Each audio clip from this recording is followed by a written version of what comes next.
안녕하세요. 내 마음속 책다방입니다. 여러분은 혹시 애착하는 물건이 있으세요? 저는 많은 사람들이 그러하듯 운동화를 꽤 좋아합니다. 물론 수집하는 정도는 아니고요. 그냥 기분과 기능에 따라 여러 켤레를 가진 정도이죠. 그런데 생각해보면 사람들은 대개 저마다 자신이 애착하는 물건이 있거나 집착하고 집중하는 무언가가 있기 마련이죠. 그래서 그것에 열중하며 적지 않은 시간과 돈을 투자하기도 하죠. 그리고 그럼으로 인해 그것이 더욱 소중해지는 순환 과정을 겪게 되기도 하고요. 오늘 저는 평소와 다름없이 집을 나서다가 문득 신발장에 진열되어 있는 제 운동화들을 보고 이런 생각을 하게 됐습니다.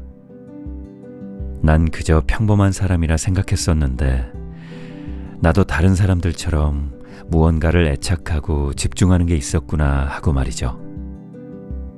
사실 그런 게 있어 인생이 좀 더 재밌는 것 같다는 생각도 들었고요. 여러분의 애착 포인트는 무엇일까도 궁금해집니다. 오늘은 나 자신을 더욱 사랑할 수 있는 책 한 권을 들려드릴까 합니다. 그럼 이제 내 마음속 책다방 문을 열겠습니다.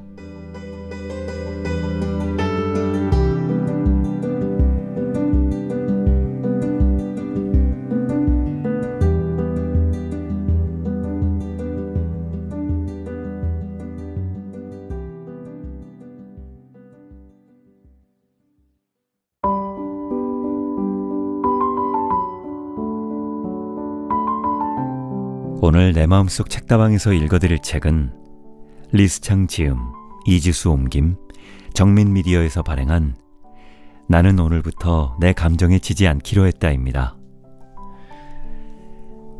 나는 오늘부터 내 감정에 지지 않기로 했다는 우울함과 분노와 걱정이 많은 요즘 현대인이 꼭 봐야 할 감정 사용 설명서입니다.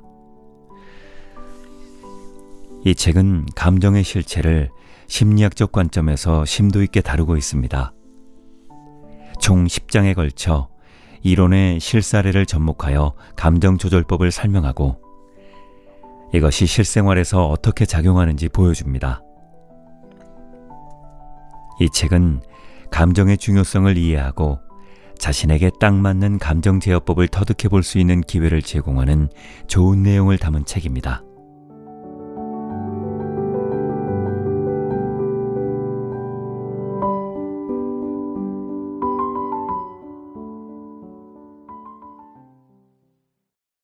나는 오늘부터 내 감정에 지지 않기로 했다. 리스창 지음, 이지수 옮김.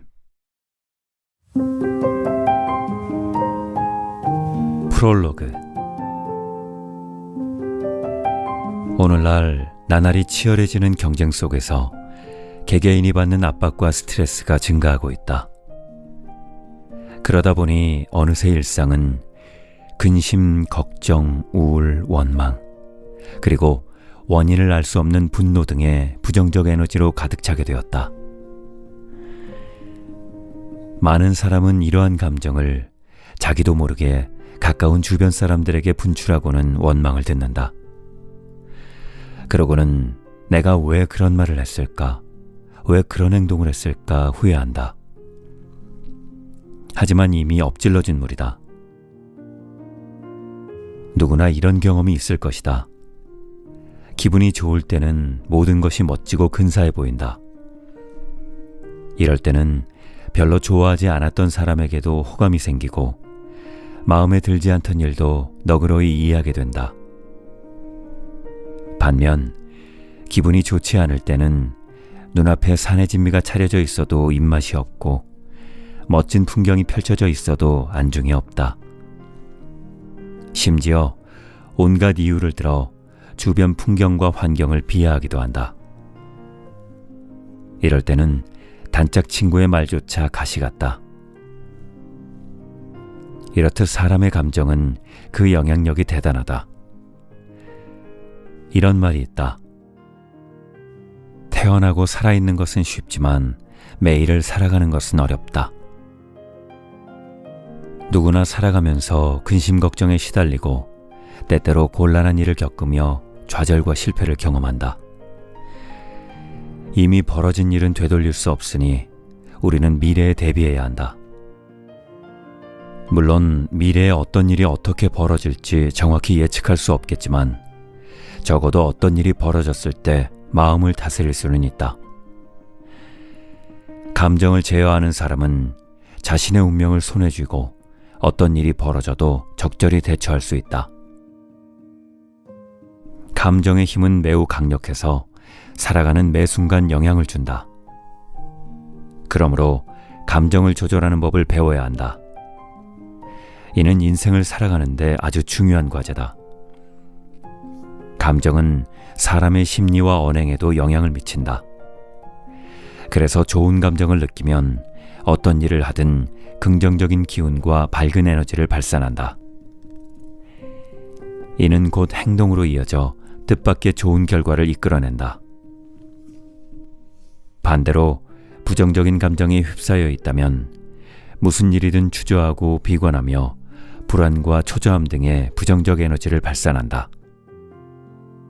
이러한 에너지는 성공으로 향하는 길을 막아서는 걸림돌이다.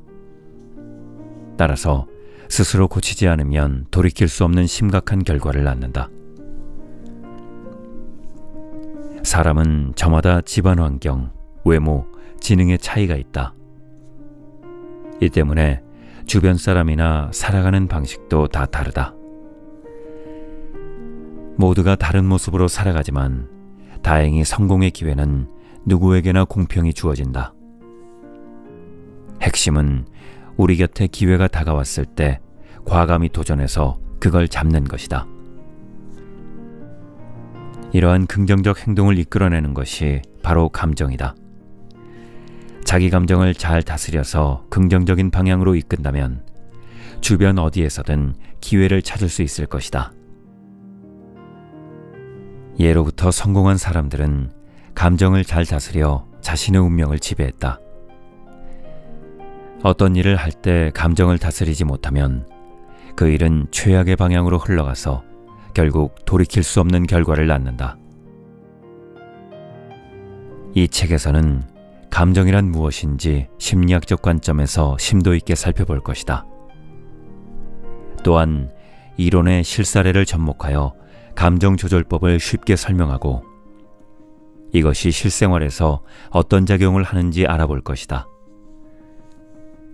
이를 통해 감정의 중요성을 이해하고 자신에게 맞는 감정 제어법을 터득하게 될 것이다. 이 책으로서 누구나 자신의 감정을 능숙하게 다스려 행복한 인생을 만들어 나가길 바란다.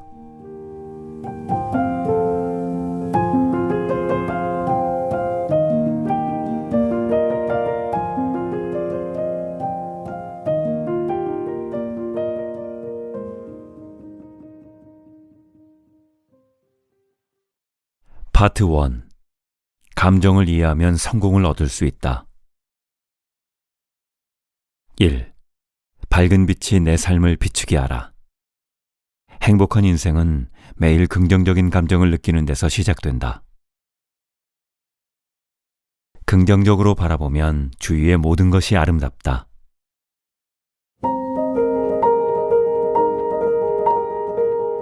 한번 흘러가 버린 세월은 다시 돌아오지 않는다.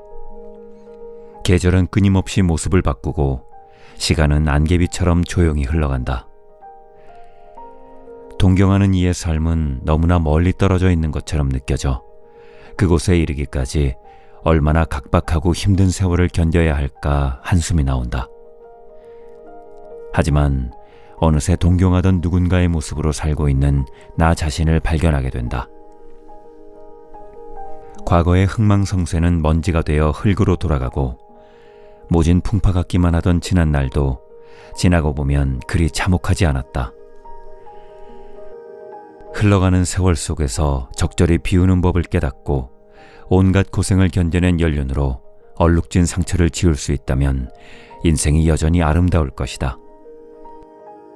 그리고 돌아볼 수조차 없을 것 같던 괴로운 과거도 사실은 별것 아니었음을 깨닫게 될 것이다. 살면서 겪는 시련은 누군가에게는 인생의 새로운 방향을 찾는 힘이 되는 반면 누군가에게는 떠올릴 때마다 몸서리치게 하는 악몽일 뿐이다. 조지 버나드 쇼는 말했다. 위험을 두려워하는 사람에게 세상은 늘 위험천만하다. 시련의 순간을 잊지 못하고 두려워하는 사람은 더 이상 시련을 견딜 엄두조차 못 낸다. 하지만 이렇게 위축되어 앞으로 나아가기를 멈추면 점점 더 나약해질 뿐이다. 사실 지난날의 시련은 종이 호랑이에 불과하다.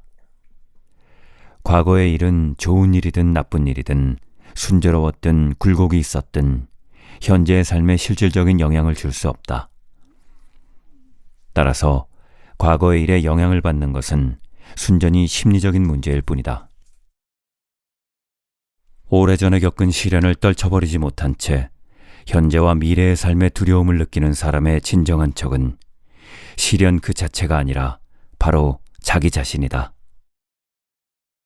만약 당신도 고작 종이호랑이에 벌벌 떨고 있다면 이제부터 좋은 일, 즐거운 일만 생각하면서 두려움을 떨쳐버려라.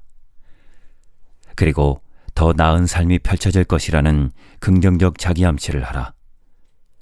긍정적인 마음가짐은 주변의 모든 것을 아름답게 변화시킨다. 샤오가는 누구를 만나든 늘 환하게 웃고 난다. 어느 날 그녀와 마주쳤을 때 농담조로 물었다. 샤오관, 늘 싱글벙글 웃고 다니는 걸 보니 지금까지 정말 편하게 살았나 봐요. 힘든 일은 한 번도 겪은 적 없죠? 이내 뜻밖의 대답이 돌아왔다. 저는 어려서 부모를 잃고 고아가 됐어요. 그러니 힘든 일이 왜 없었겠어요. 그녀가 고아로 자랐다니. 그럼에도 어쩌면 그토록 밝고 긍정적일 수 있었단 말인가. 그녀가 계속 말했다. 저는 고아원에서 살았어요. 6살에 처음 입양되었지만 그 집딸이 저를 싫어한다는 이유로 한 달도 안 돼서 다시 고아원으로 보내졌어요. 6살 때부터 10살 때까지 3번이나 입양되었는데 결국 마지막에 아이가 없는 늙은 부부의 집에 정착하게 되었어요. 그래도 지낼 곳을 찾아서 정말 다행이었네요. 그럼 그때부터 불행 끝 행복 시작이었나요? 네, 정말 다행이었죠. 그녀는 여전히 미소를 띠고 있었지만 어느새 눈가가 촉촉해지고 있었다. 하지만 언제 다시 고아원으로 보내질지 몰라 늘 불안에 떨어야 했어요. 또 버림받을까 봐 두려웠던 거죠. 그뿐만 아니었어요. 운전하다가 사고 나지는 않을까, 집에 불이 나지는 않을까, 양부모님이 갑자기 돌아가시지는 않을까. 매일 이런저런 두려움과 걱정이 휩싸여 살았어요. 믿을 수가 없어요. 그럼 어떻게 지금처럼 밝고 긍정적인 사람이 될 수 있었던 거죠? 나는 호기심 어린 눈빛으로 물었다. 모두 제 남편 덕분이에요. 그녀의 눈빛이 반짝이기 시작했다. 남편은 대학 동창인데 이성적이고 긍정적인 사람이에요. 그는 불행했던 과거가 현재의 감정에도 영향을 주도록 놔둬서는 안 된다고 늘 말했어요. 그리고 제가 두려워하는 일들이 실제로 벌어질 확률이 얼마나 낮은지 직접 분석해 주기까지 했죠. 남편은 제게 믿음을 심어주기 위해 어느 날 아주 험준하고 가파른 산에 데려갔어요. 저는 넘어져 굴러떨어질까 봐 무서웠어요. 하지만 남편은 아무 일도 벌어지지 않을 테니 천천히 올라가자고 저를 다독였죠. 그날 전 순조롭게 산 정상에까지 올라갔답니다. 이런 일이 여러 번 반복되다 보니 점차 긍정적으로 생각할 수 있게 됐어요. 예를 들어 양부모님과 연락이 닿지 않을 때는 불안해하기보다 잠시 외출하셨나 보다 하고 생각하는 거죠. 과거의 불행에서 완전히 벗어난 거군요. 그런 셈이죠. 남편 말이 맞았어요. 과거의 불행은 겉으로 봤을 때 무섭지만 실제로는 아무것도 아닌 종이 호랑이일 뿐이에요. 사람이 살면서 어떻게 불행한 순간이 없겠어요. 하지만 과거의 불행이 앞으로의 인생까지 불행하게 만들도록 놔둬서는 안 된다는 걸 깨달았답니다. 샤오가는 남편 덕분에 늘 먹구름을 들이우던 과거의 고통에서 벗어나 긍정적이고 즐거운 마음으로 인생을 살아가고 있다. 지난날의 고통과 상처에서 헤어나지 못하고 있다면 샤오간처럼 부정적이고 소극적인 감정을 밀어내고 긍정적이고 적극적인 감정을 가져보는 것은 어떨까? 우리가 느끼는 부정적 감정은 대부분 과거의 고통에서 비롯된 상상일 뿐이고 아무 힘없는 종이 호랑이일 뿐이다. 심리학 전문가들은 마음속 종이 호랑이를 내쫓으려면 먼저 감정을 지배하는 근거 없는 환상부터 버려야 한다고 말한다. 과거에 얼마나 고통스러운 일을 겪었든 그것이 지금 우리 인생에 아무런 영향을 주지 못한다는 사실을 명심하자. 한 철학자는 이런 말을 남겼다. 인생은 본래 짧은데 시련이 그것을 길게 만들어준다. 시련과 고통은 우리 인생을 더욱 풍부하게 해준다. 그러니 지난날의 시련이 무거운 짐이 되지 않게 하자. 오히려 인생의 깊이를 더해주고 삶을 풍부하게 해주는 디딤돌이 되도록 하자.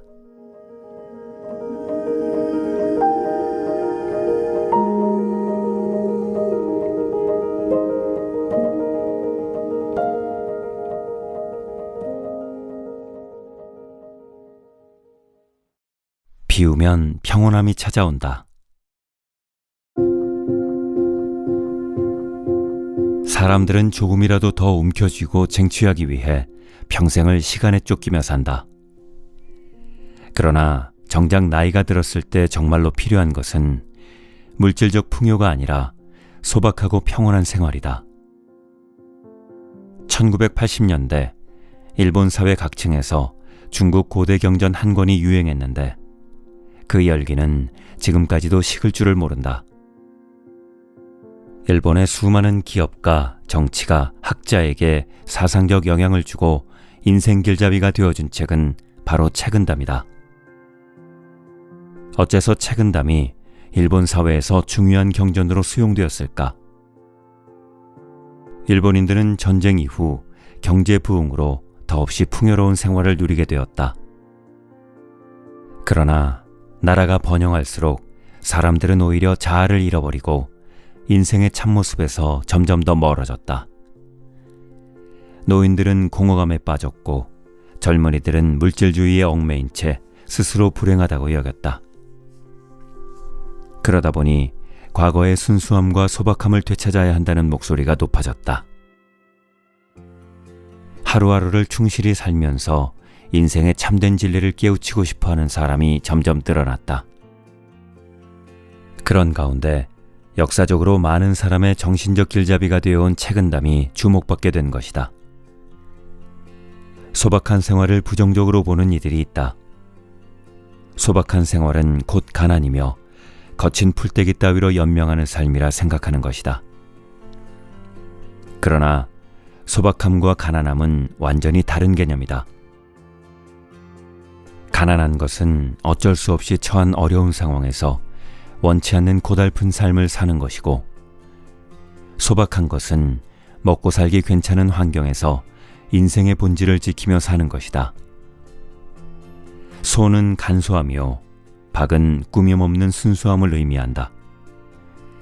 간소하고 순수한 것이야말로 인생의 참모습 아닌가. 사람은 누구나 빈손으로 태어난다. 그러나 자라면서 사회로부터 여러 역할과 지위를 부여받고 서로 다른 양의 물질을 소유함으로써 생활 모습이 저마다 달라지는 것이다. 이들 중 남들보다 물질을 더 많이 소유한 사람은 자신의 우월감을 드러내기 위해 끊임없이 사치를 숭배한다. 하지만 사치스러운 생활은 인간의 본질을 덮어버린다. 오직 소박한 생활만이 인간의 본질을 되찾고 인생 의미를 찾게 해준다. 예로부터 큰일을 이룬 사람들은 하나같이 소박하고 검소한 생활을 즐겼다. 소박함은 그들이 시련을 극복하고 위대한 성취를 이루게 해준 비결이기도 했다. 중국의 저명한 학자 지셴닌 베이징 대학 명예교수는 평소 소박하고 검소한 생활 습관과 성실함, 그리고 선량한 성품으로 많은 사람에게 존경받았다. 그가 평생을 청빈하게 살았던 배경은 무엇일까? 지셴닌은 가난한 농민 집안에서 태어났다. 어렸을 때 그의 집은 1년에 하얀 밀가루 국수를 먹는 날이 손에 꼽을 정도로 가난했다. 심지어 소금 살 돈이 없어서 알칼리성 땅의 흙을 주워 모아 끓여서 만든 염수에 야채를 절였다. 지셴닌은 4살 무렵부터 집안일을 도우며 일찍이 고생을 경험했다. 그는 이미 수확을 마친 남의 밭에 들어가 땅에 떨어진 이삭을 주었다. 온종일 주우면 밀이삭이나 조이삭을 한 바구니 정도는 채울 수 있었다. 하루는 지셴닌이 주워온 밀이삭 양이 꽤 많아 어머니가 밀가루를 만들어 빵을 구워주었다. 지셴닌은 빵을 한 덩이 먹고도 더 먹고 싶은 생각이 들었다. 그래서 몰래 한 덩이를 더 가져가려는데 어머니가 이를 발견하고 혼을 내어 쫓아왔다. 그는 얼른 집 뒤로 달려가 물웅덩이에 풍덩 뛰어들었다. 어머니는 더 이상 그를 쫓아오지 못했고 그는 물속에서 남은 빵을 모두 먹어치웠다고 한다. 비록 찢어지게 가난했지만 지셴닌의 부모는 지식 습득이 아이들에게 얼마나 중요한지 알고 있었다. 그래서 지셴닌이 6살 되던 해 지난해 삼촌집으로 보내 입학시켰다. 15살 때 산동대학교 부속고등학교에 진학한 지셰린은 부지런히 공부해 2학기 연속 1등을 거머쥐었다.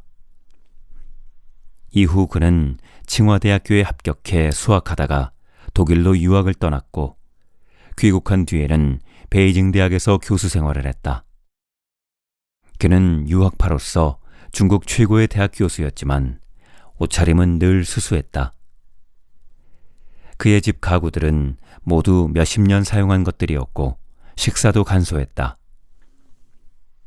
그는 1970년대 만들어진 19인치 낡은 TV로 매일 30분씩 뉴스를 시청했다. 이처럼 그는 누구보다 검소하게 살았다. 그는 원고료 등으로 모은 돈을 훗날 자신의 고향에 학교와 병원을 세우는데 기꺼이 내놓았다. 지금 어렵고 근심스러운 것이 나를 살릴 것이고 지금 편안하고 즐거운 것이 나를 죽음으로 인도할 것이다. 이는 맹자의 말이다. 지셴닌은 어린 시절의 가난 덕분에 근검절약을 생활화할 수 있었다. 가난이라는 고난은 그를 움직이게 하는 동력이요 평생의 자산을 일구게 해주었다. 중국에서는 예로부터 검소함을 가장 큰 덕목으로 삼았다. 삼국시대의 뛰어난 전략가 제갈량은 군자는 고요한 마음으로 몸을 다스리고 검소함으로 덕을 쌓는다라는 말로 아들이 원대한 뜻을 품기를 바랐다. 또 당나라 학자 육지는 절약하지 않으면 차 있던 것도 빌 것이요 절약하면 비어 있던 것도 찰 것이다 라는 말로 절약을 강조했다. 이처럼 근검절약은 예로부터 수많은 현인이 실천해온 덕목이다. 고대 그리스에서도 4가지 미덕을 강조했는데 그중 하나가 바로 절약이다. 그렇다면 마음을 다스리는데 왜 절약을 해야 할까? 마음을 닦는데 욕심을 줄이는 것보다 좋은 방법은 없다. 이것은 중국 고대로부터 전해지는 명언이다.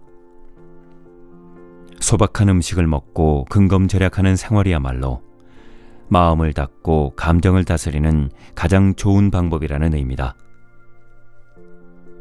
이처럼 아끼고 절약하는 생활 습관은 감정을 다스리는데 아주 중요한 역할을 한다. 중국에서 전통적으로 강조하는 미덕은 근검절약과 서로 돕는 마음이다. 그런데 지나친 물질주의와 탐욕으로 많은 사람이 이 정신을 잊어버렸다. 어째서 내가 속한 세상만 작게 느껴질까? 어째서 내 능력은 남들보다 못한 걸까? 사실 진지하게 자문해 본 사람은 거의 없을 것이다. 그저 자신의 모든 행동을 물질주의와 탐욕이 범람하는 시대에 생존하기 위한 것이었다고 정당화할 뿐이다. 그래서 자신이 가진 것을 포기하고 비우기보다는 물질에 지배당하기를 자처한다. 하지만 검소한 생활만이 덕을 쌓고 남을 도와 원하는 바를 이룰 수 있게 해준다. 누구나 비슷한 모습으로 태어나지만 맡는 역할이 달라지기에 서로 다른 모습으로 살게 된다. 그러나 가난한 사람이든 부유한 사람이든 모두 마음만 먹으면 검소하게 살 수 있다. 사람의 인생을 평가하는 잣대는 그가 가진 재물이 아니다. 사치스러운 생활은 누군가의 심리적 공허함을 드러낼 뿐이다. 그들은 인생 의미를 바로 알지 못하기에 자신의 무지를 감추기 위해 겉을 화려하게 꾸민다. 사실 사람은 천성적으로 소박한 생활을 좋아한다. 소박한 생활만이 거짓의 가면을 벗겨주고 마음속 더러움을 깨끗이 씻어내준다. 이로써 마음의 평화를 얻고 대자연의 변화를 느끼며 정신적인 만족을 얻게 해준다.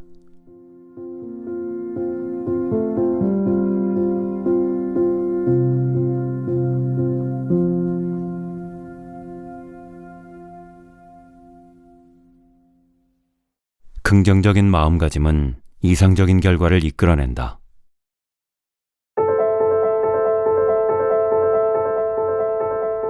성공하기 위해서는 인내심이 필요하고 인내심을 갖기 위해서는 먼저 올바른 마음가짐을 세워야 한다.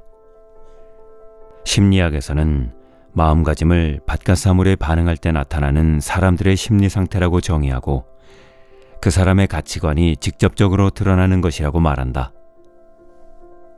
살면서 어느 때는 일이 순조롭게 풀리고 큰 성공을 이루고 원하는 것을 얻기도 한다. 반대로 좌절하고 실패하고 막대한 손해를 입을 때도 있다. 이럴 때 마음속에는 희열, 기쁨, 아쉬움, 분노, 원망, 걱정, 슬픔 등의 감정이 생긴다. 이러한 감정들은 현재의 마음가짐을 계속 표출하려고 한다. 마음가짐은 외부의 자극을 받으면 한쪽으로 치우치기 쉽고 심리적으로 불균형해진다. 일단 심리적 불균형이 나타나면 마땅히 있어야 할 이성을 잃게 되어 자신 혹은 타인에게 해를 끼치는 일을 벌이게 된다. 그러므로 감정을 조절하는 법을 익히고 인내심을 발휘해 언제 어디서든 밝고 긍정적인 마음을 갖도록 노력해야 한다. 교수가 학생 9명을 상대로 실험을 했다. 지금부터 내 지휘에 따라 이 다리를 건널 텐데 다리 밑으로 떨어지지 않도록 주의하세요. 하지만 실수로 떨어지더라도 물이 깊지는 않으니 너무 걱정하지 않아도 됩니다. 학생들은 다행히 아무도 다리 밑으로 떨어지지 않았다. 학생들이 모두 다리를 무사히 건넌 것을 확인한 교수는 그제야 손전등을 켜서 다리 아래를 비추었다. 다리 아래 물은 깊지 않았으나 놀랍게도 그곳에는 악어 한 마리가 돌아다니고 있었다. 학생들은 깜짝 놀라며 다리 밑으로 떨어지지 않은 것에 안도했다. 교수가 물었다. 자, 이제 다시 건널 사람이 있나요? 아무도 선뜻 나서지 못했다. 너무 겁먹지 말고 아주 튼튼한 철교 위를 걸어간다고 상상해보세요. 재차 학생들에게 용기를 심어준 결과 드디어 3명이 도전에 나섰다. 첫 번째 학생은 조심조심 걸어 처음 다리를 건넜을 때보다 시간이 2배로 걸려 건넜다. 두 번째 학생은 겁이 나서 벌벌 떨며 다리 중간까지 갔으나 더 이상 발을 떼지 못하고 그대로 주저앉았다. 세 번째 학생은 몇 걸음 떼지도 못하고 겁에 질려 바닥에 납작 엎드려 버렸다. 그때 교수가 다시 손전등을 켜서 다리 아래를 비추었다. 자세히 보니 다리와 악어 사이에는 두꺼운 그물망이 설치되어 있었다. 조금 전에는 불빛이 희미해 잘 보이지 않았던 것뿐이었다.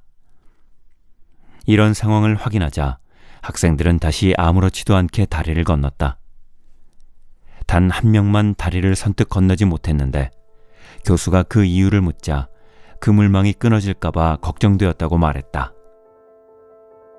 이것이 바로 마음가짐의 마법 같은 힘이다. 같은 다리에서 실험을 했는데 그 반응은 제각각이었다. 눈앞에 있는 위험에 대해 알지 못했을 때 학생들은 모두 순조롭게 다리를 건넜다. 아무도 그들에게 부정적 심리 암시를 주지 않았기 때문이다. 그러나 다리 및 악어의 존재를 알게 된 이후에는 모두 겁에 질려 부정적인 마음가짐을 갖게 된 것이다. 아무리 흉악한 것도 별거 아니라고 생각하면 정말 별거 아닌 일이 되지만 세상에서 가장 두려운 것이라고 생각하면 나를 위협하는 가장 위험한 존재가 된다. 이 또한 지나갈 거야, 앞으로 좋은 일만 생길 거야 등 성공을 위해 인내하는 과정에서는 이런 말들로 자기 자신을 끊임없이 응원해 줘야 한다. 긍정적인 마음가짐은 인고의 시간에 힘을 더해주고 이상적인 결과로 이끌어줄 것이다.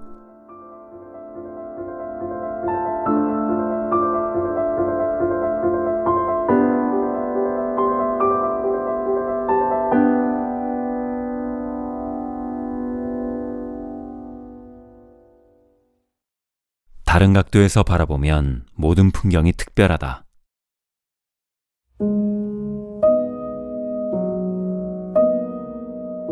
가로로 보면 산줄기, 옆에서 보면 봉우리. 멀고 가깝고 높고 낮음이 제각각이라. 이는 소식의 시 제설인벽 중에서 내가 가장 좋아하는 구절이다. 비록 여산에 가본 적도 그를 실제로 본 적도 없지만 나 역시 그동안 전국 방방곡곡을 떠돌아다니며 수많은 산을 올라왔다. 높은 산들을 오르다 보면 감명 깊은 순간이 많다.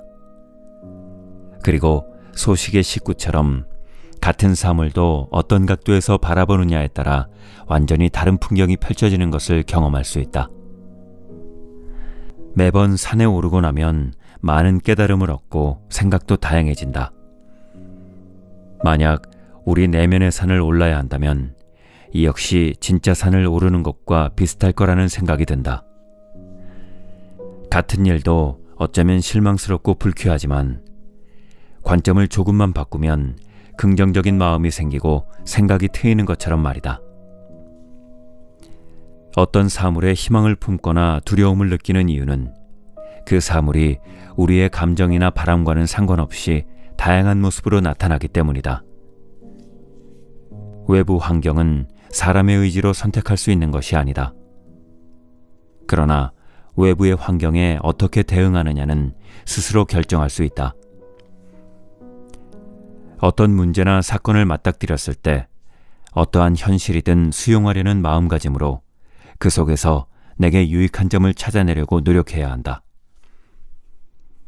그렇게 현실을 제대로 이해하고 문제를 새로운 관점으로 바라볼 수 있다.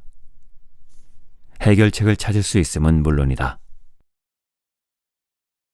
하루는 아들을 둔 한 어머니의 집에 초대를 받아 갔다가 우연히 모자 사이의 대화를 듣게 되었다. 아들아, 고생을 고생이라 생각하지 말고 어려움을 어려움이라 생각하지 말거라. 그럼 그것들을 무엇이라 생각해야 하죠? 그것들을 네가 평소 가장 좋아하는 컴퓨터 게임에 나오는 괴물들이라고 생각해보는 건 어떠니? 그럼 혹 괴물들이 다가와도 너는 두려워할 필요 없이 평소처럼 그들을 때려눕히면 그만이지. 괴물들이 모두 물러가고 나서는 정말 즐거운 게임이었어 라고 말할 수 있을 거야. 게임을 할 때는 강한 괴물이 나올수록 흥미진진해지는 것처럼 네 인생도 마찬가지란다. 그런데 만약 내가 괴물들을 물리치지 못하면요? 실패하면 어떠니? 평소 게임을 할 때처럼 지고 나면 처음부터 다시 시작하면 되는 거야. 현명한 어머니를 둔 아들은 정말 행운하다. 세상 모든 어머니가 자녀에게 이러한 가르침을 줄 수 있는 것은 아니니까. 어머니가 아들에게 전하려는 메시지는 이런 것이었을 터이다. 실패는 두렵지 않다. 두려운 것은 시작하기도 전에 마음속에서 철저히 패배하는 것이다. 우리도 눈앞의 고생과 괴로움을 평소 즐겨하는 게임이라고 생각해보면 어떨까? 그러면 더 이상 고민할 필요도 걱정할 필요도 없다. 자신에게 다시금 기회와 용기를 줄 수 있을 테니 말이다. 그러나 실제로 이를 실천하는 사람은 많지 않다. 오히려 부정적인 마음으로 문제를 바라보는 사람이 더 많은 게 현실이다. 이런 마음가짐이라면 어느 순간 자기도 모르게 검증되지 않은 견해와 관점을 갖게 되고 사건 자체를 끝도 없는 비극으로 받아들이게 되어 근본적인 해결 방법을 찾지 못한다. 기왕이면 전자를 선택하는 현명한 사람이 되어야 한다. 마음에 들지 않는 일에도 유익한 방식으로 반응할 줄 아는 사람이 되어야 한다. 사실 어떤 일의 좋고 나쁨에 대한 평가는 사람의 주관이 강하게 반영되고 이러한 주관은 대부분 제한적 경험에서 비롯된다. 같은 사물을 바라보는 두 가지 생각은 완전히 다른 결과를 만들어낸다.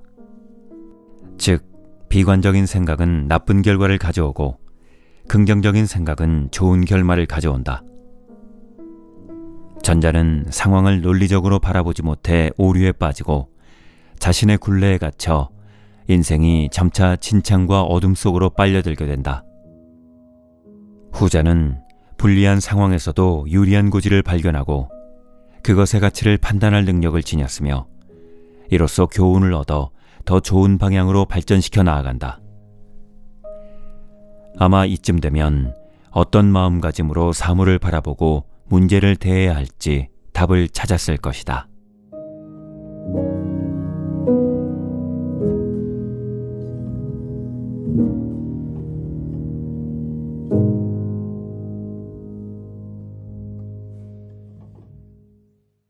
희망을 잃지 않으면 짙은 어둠 속에서도 넘어지지 않는다.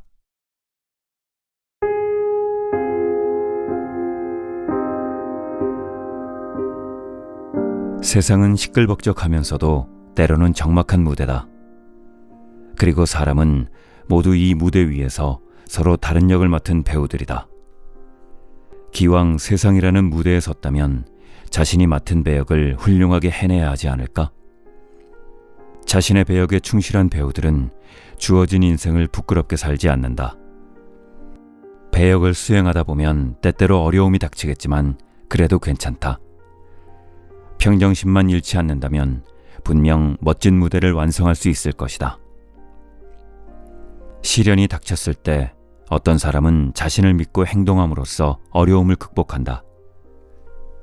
반면 어떤 사람은 겁을 먹고 잔뜩 위축되어 앞날을 걱정만 한다.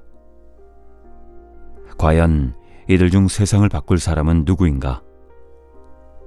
정답은 의심할 여지 없이 전자일 것이다.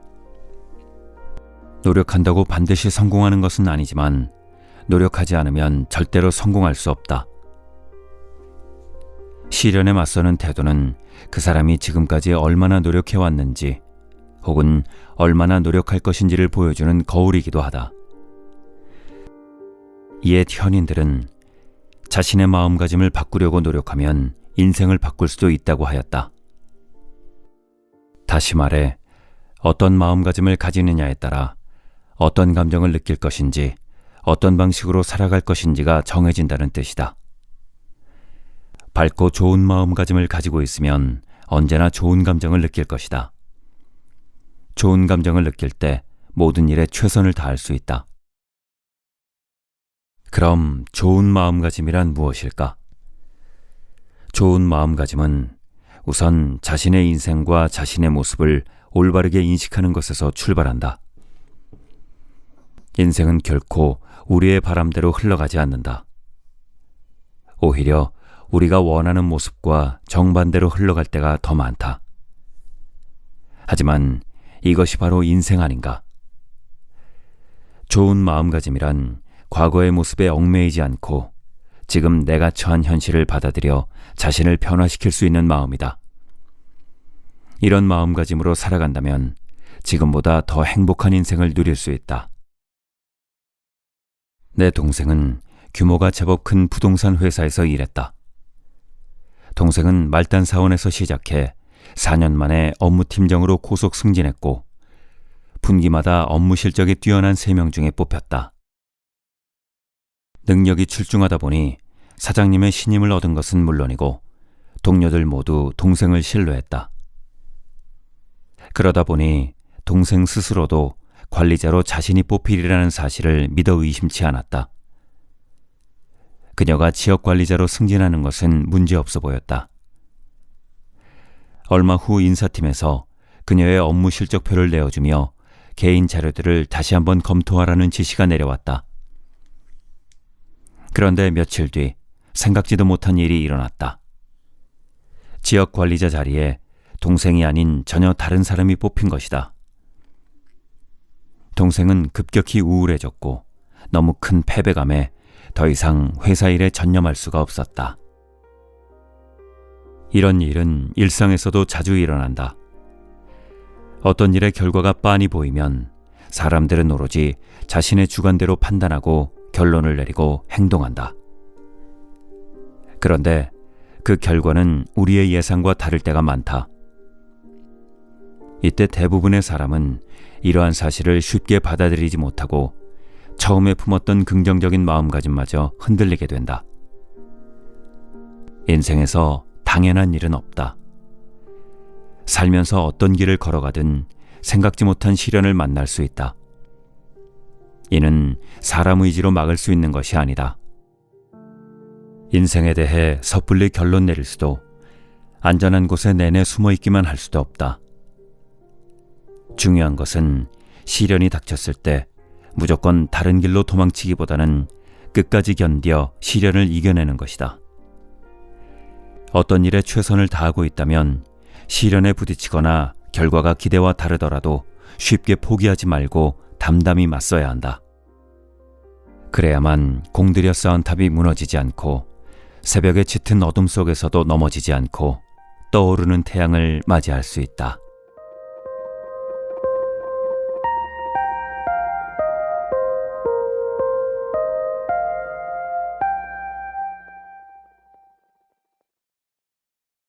날씨를 탓하기보다 비 오는 날의 정취를 즐겨라.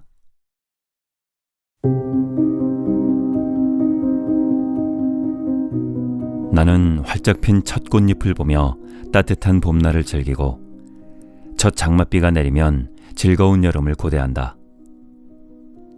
첫 낙엽을 손에 쥐었을 때 깊은 가을의 정취에 빠지고 첫눈이 흩날리는 것을 보며 겨울나라로 빠져든다.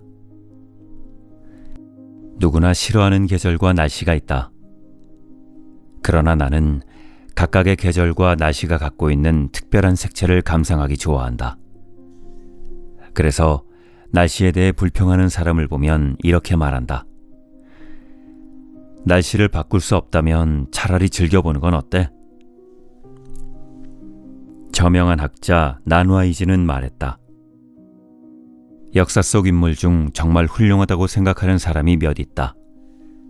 그들은 원대한 이상과 포부를 품고 있었지만 쉽게 그 뜻을 이루지는 못했다. 하지만 그때마다 한 걸음 물러나 주변 사람들의 신뢰를 얻기 위해 노력했고 그들의 협조를 얻어냈다. 그리고 마침내 기회가 찾아왔을 때 모두를 이끌고 더 큰 세상을 향해 나아갔다. 주어진 현실은 우리 의지로 바꿀 수 없으니 뜻을 이루려면 현재 처한 환경에 적응하고 자기 자신을 변화시키라는 것이다. 때로는 무리해서 앞으로 나아가기보다는 한 걸음 물러나 때를 기다리는 것도 괜찮다. 그리고 난와이지는 실제로 이러한 삶을 살았다. 항일전쟁 당시 난와이지는 스촨으로 피난을 갔다. 그곳에서 그는 당장 먹고 살 돈이 없어 한 신문사의 문을 두드렸다. 안으로 들어가니 사무실 앞에 놓인 책상에 한 노인이 앉아 있었다. 난와이지는 인사를 한 다음 도울 일이 없냐고 물었다. 노인은 그를 자세히 훑어보고는 어디에서 왔는지 혹 일본인은 아닌지 물었다. 당시 일본인과 매국노에 대한 중국 사람들의 분노는 극에 달한 상태였다. 그는 노인의 물음에 얼른 대답했다. 저는 저장성 출신이고 전쟁을 피해 이곳으로 왔습니다. 먹고 살기 위해 일자리를 찾는 중입니다. 바닥 청소도 좋고 차를 따르는 일도 좋으니 아무 일이나 시켜만 주십시오. 그때 사무실 문이 열리고 신문사 사장이 나와 그를 안으로 불렀다. 난와이지는 다시 한번 자신의 처지를 설명했다. 이 지역에는 처음이라 아는 사람도 하나 없고 살 길이 막막해 일자리를 구하는 중이라고 말이다. 사장이 말했다. 마침 청소할 사람이 필요했었는데 잘 됐네요. 그럼 내일부터 나와서 바닥 청소를 하세요. 난와이지는 곧바로 그 일을 수락했다. 어느 날 신문사 사장이 그를 불렀다. 아무래도 당신은 청소나 하고 있을 사람이 아닌 것 같은데 혹시 글을 쓸 줄 알아요? 그는 육아경전을 공부한 적은 있다고 말했다. 사장은 그 자리에서 제목을 하나 내어주고 그에게 글을 한 편 써보라고 했다. 사장은 난와이진의 글을 읽고 크게 만족해서 당장 그를 부편집장 자리에 앉혔다. 당시 신문사에는 직원이 몇 명 없었기 때문에 편집장이라고 해도 온갖 잡일을 직접 해야 했다. 하지만 난와이진은 일할 곳이 있고 끼니를 거르지 않는 것만으로도 충분하다고 생각했다. 대장부라면 때로는 뜻을 굽힐 줄도 알아야 한다라는 말이 있다. 난와이지는 자신이 굽혀야 할 때를 정확히 알고 이를 실천했다. 그는 먹고 살기 위해 문인으로서의 자존심을 과감히 버리고 청소부를 자처했고 그로 말미암아 기회를 얻어 재능을 인정받을 수 있었다. 현대사회에서는 수긍과 변화가 유연한 곡선을 이루는 생존 법칙이 필요하다. 생활 리듬이 점점 빨라지면서 사람들의 불평불만이 끊임없이 터져나오고 있다. 회사에서는 왜 나 같은 인재를 뽑아주지 않느냐? 사람들은 왜 그렇게 불친절하느냐? 집이 마음에 안 든다, 교통이 불편하다, 산업 전망이 좋지 않다 등등. 사람들은 자기 앞에 닥친 어려움을 세상 탓으로 돌린다. 그러면서 마치 자기에게는 아무런 문제가 없는 것처럼 환경에 적응하려거나 자신을 바꿔보려는 노력을 전혀 기울이지 않는다. 이렇게 소극적인 인생은 반드시 실패하기 마련이다. 살면서 많은 일이 마음대로 풀리지는 않는다는 것은 누구나 아는 사실이다. 그런데도 사람들은 일상에서 크고 작은 일들이 벌어질 때마다 끊임없이 불평을 쏟아낸다. 그러나 불평하기를 멈추지 않으면 해결 방법을 찾을 수 없다. 불평한다고 상황이 좋아지겠는가? 오히려 상황을 더 악화시킬 뿐이다. 어떤 시련에 직면했을 때는 침착하게 현실을 받아들이고 문제를 해결하려 노력해야 한다. 그래야만 마음속 불평이 비로소 완전히 해소될 수 있다. 세상을 변화시키기는 어렵지만 자기 자신을 바꾸는 것은 누구나 가능한 일이다. 만약 지금 시련에 처해 있거나 상황이 마음에 들지 않는다면 생각과 마음가짐을 바꿔 문제를 대면하고 주어진 현실에 적응하려는 노력을 기울이자.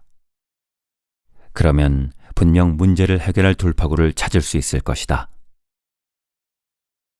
고대 그리스의 철학자 플라톤이 어느 날 제자들에게 자신이 산을 옮기는 방법을 알고 있다고 말했다.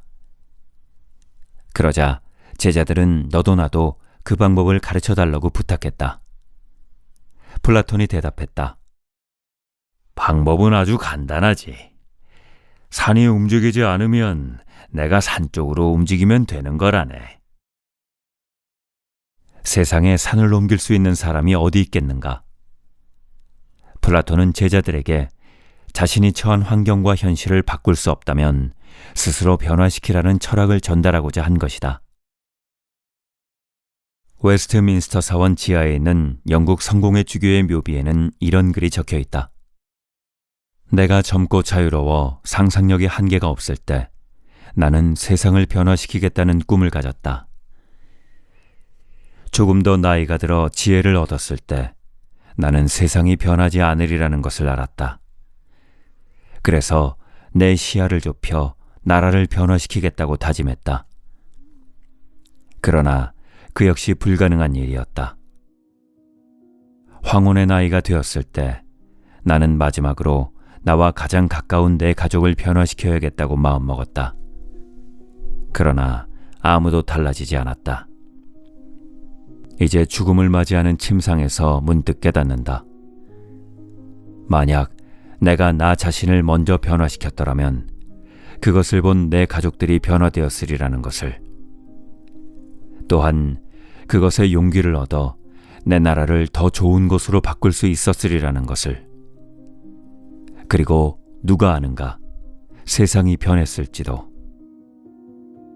똑같은 환경에 처해 있어도 사람들은 서로 다른 선택을 한다. 누군가는 환경에 굴복한 채 아무것도 하지 않으려 하고, 또 누군가는 치열하게 맞서 싸운다. 치열하게 싸운다고 해서 반드시 수확이 있는 것은 아니다. 중요한 점은 환경을 바꾸려 할 것인가, 내가 먼저 변할 것인가에 관한 선택이다. 인생의 성패는 이 선택으로 결정되기도 한다. 살면서 우리는 끊임없이 변하는 환경에 계속 적응해 나가야 한다. 주변의 모든 것을 바꾸기는 어렵지만 나 자신을 변화시키는 건 가능하다. 자신의 마음가짐과 생각을 바꾸지 않고 내게 부족한 점이 무엇인지 반성해보지도 않고서 주변 환경을 탓하거나 기회가 다가오기만을 손 놓고 기다려서는 안 된다. 먼저 나 자신이 변해야 어려움을 극복하고 현실을 변화시킬 수 있고, 그래야 비로소 꿈을 이룰 수 있다.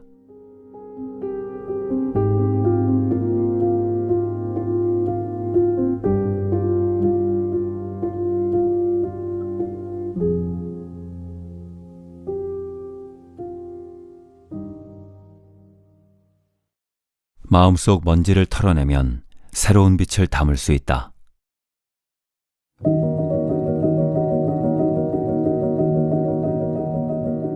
중국의 국학 전문가 자이용션이 한 강연에서 말했다. 생각은 머리로만 하는 것이 아니라 마음으로도 하는 것입니다.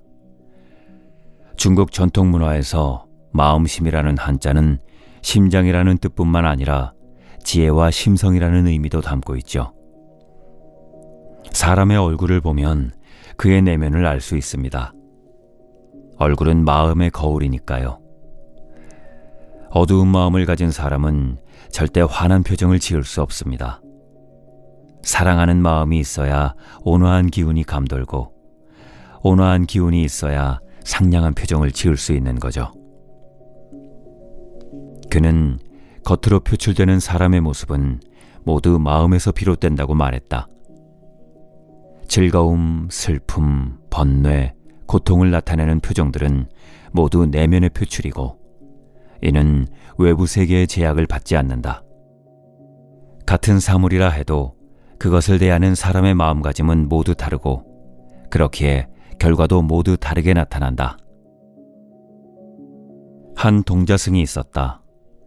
동자승이 절에 온 지 얼마 되지 않았을 때 노스님은 그에게 매일 정원을 청소하라고 지시했다. 가을이 되자 정원에 낙엽이 쌓이기 시작했다. 동자승은 매일 여러 시간 힘들게 낙엽을 쓸고 또 쓸어야 했다. 그러나 바람이 불면 낙엽은 우수수 떨어졌고 동자승은 다시 정원을 쓸어야 했다. 하루는 한 스님이 문제를 해결할 방법을 알려주었다. 정원을 청소하기 전에 나무를 흔들어 낙엽을 떨어뜨리렴. 그러면 청소할 때 여러 번 쓸지 않아도 될 거란다. 동자승은 당장 이 방법을 실행하기로 마음먹었다. 다음 날 동자승은 아침 일찍 정원으로 나가 온 힘을 다해 나무를 흔들어 낙엽을 떨어뜨렸다. 그는 떨어진 낙엽들을 치우며 내일까지는 다시 청소할 일이 없을 거라 생각했다. 그날 동자승은 온종일 기분이 좋았다. 그런데 다음 날 정원에는 낙엽이 다시 가득 쌓여 있었다. 동자승이 한숨을 내쉬고 있는데 노스님이 다가와 말했다. 오늘 아무리 노력한다 한들 내일도 여전히 낙엽은 떨어질 거란다. 노스님의 말에 동자승은 문득 깨달음을 얻었다. 세상 일은 미리 예측할 수 없으니 기쁜 마음으로 현재를 충실하게 사는 것이야말로 지혜로운 인생 아닌가. 동자승의 마음속에 번뇌와 피로와 좌절감 등의 부정적인 마음이 사라지고 즐거움이 차오르기 시작했다. 동자승은 낙엽을 청소하는 고된 노동을 통해 값진 진리를 깨달았고 그 뒤로는 원망하거나 미리 걱정하는 마음을 내려놓았다. 동자승은 계속 낙엽을 쓸었지만 깨달음을 얻기 전후의 마음가짐은 전혀 달랐고 청소 결과도 달라졌다. 낙엽 치우는 일을 고역으로 여겼을 때 그의 마음에는 번뇌와 고통 그리고 절망이 가득했다. 그러나 낙엽 치우는 일에서 깨달음을 얻은 뒤 마음속이 보람과 즐거움으로 채워졌고 더 이상 청소가 힘들게 느껴지지 않았다.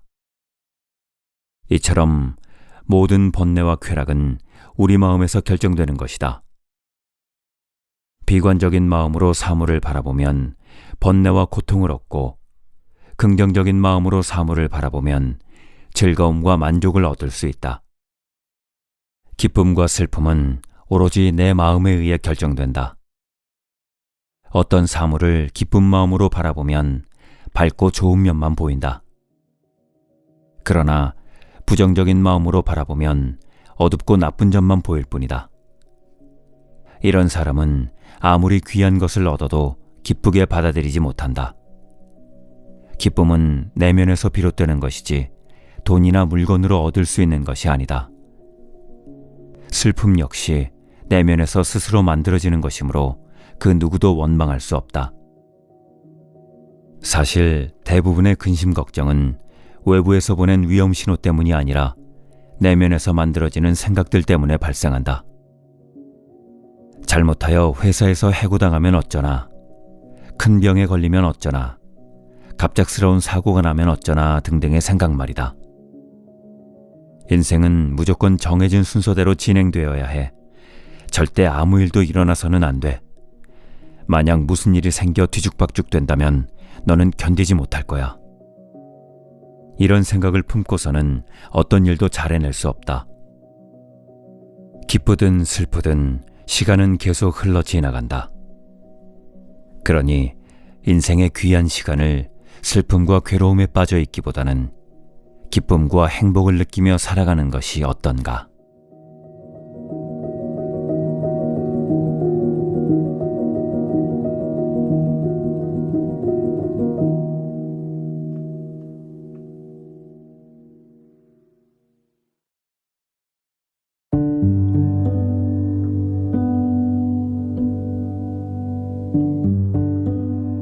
이제 내 마음속 책다방 마칠 시간이 되었네요.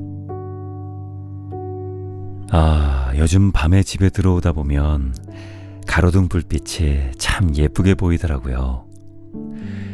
그게 바로 가을밤의 운치인가 보다라는 생각이 들었습니다.